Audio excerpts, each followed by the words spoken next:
नमस्कार दोस्तों, आज हम आपको करवा चौथ की सरल संपूर्ण व्रत कथा सुनाएंगे। पसंद आए तो वीडियो को लाइक और चैनल को सब्सक्राइब करें। बहुत समय पहले की बात है, एक साहूकार के 7 बेटे और उनकी एक बहन करवा थी।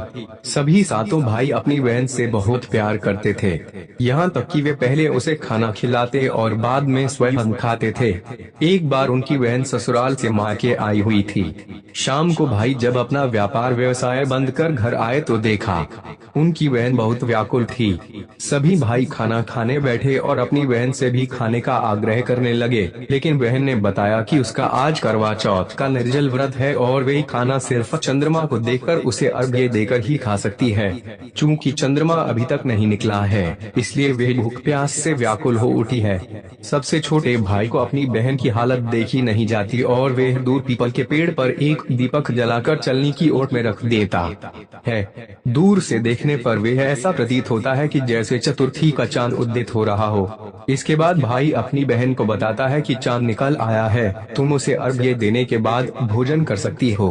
बहन खुशी के मारे सीढ़ियों पर चढ़कर चांद को देखती है, उसे अर्घ्य देकर खाना खाने बैठ जाती है। वह पहला टुकड़ा मुंह में डालती है तो उसे छींक आ जाती है, दूसरा टुकड़ा डालती है तो उसमें बाल निकल आता है और जैसे ही तीसरा टुकड़ा मुंह में डालने की कोशिश करती है तो उसके पति की मृत्यु का समाचार उसे मिलता है। वह बौखला जाती है। उसकी भाभी उसे सच्चाई से अवगत कराती है कि उसके साथ ऐसा क्यों हुआ।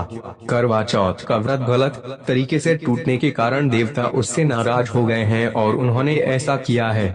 सच्चाई जानने के बाद करवा निश्चय करती है कि वह अपने पति का अंतिम संस्कार नहीं होने देगी और अपने सतीत्व से उन्हें पुनर्जीवन दिलाकर रहेगी। वह पूरे 1 साल तक अपने पति के शव के पास बैठी रहती है, उसकी देखभाल करती है। उसके ऊपर उगने वाली सुईनुमा घास को वे एकत्रित करती जाती है। 1 साल बाद फिर करवा चौथ का दिन आता है। उसकी सभी भाभियां करवा चौथ का व्रत रखती हैं। जब भाभियां उससे आशीर्वाद लेने आती हैं तो वे प्रत्येक भाभी से यम सुई ले लो, ये सुई दे दो, मुझे भी अपनी जैसी सुहागिन बना दो, ऐसा आग्रह करती है। लेकिन हर बार भाभी उसे अगली भाभी से आग्रह करने का कह चली जाती है। इस प्रकार जब छठे नंबर की भाभी आती है तो करवा उससे भी यही बात दोहराती है। यह भाभी उसे बताती है कि चूंकि सबसे छोटे भाई की वजह से उसका व्रत टूटा था, अतः उसकी पत्नी में ही शक्ति है कि वह तुम्हारे पति को दोबारा जीवित कर सकती है। इसलिए जब वे आए तो तुम उसे पकड़ लेना और जब तक वे तुम्हारे पति को जिंदा न कर दे उसे नहीं छोड़ना। ऐसा कहकर वे चली जाती है। सबसे अंत में छोटी भाभी आती है।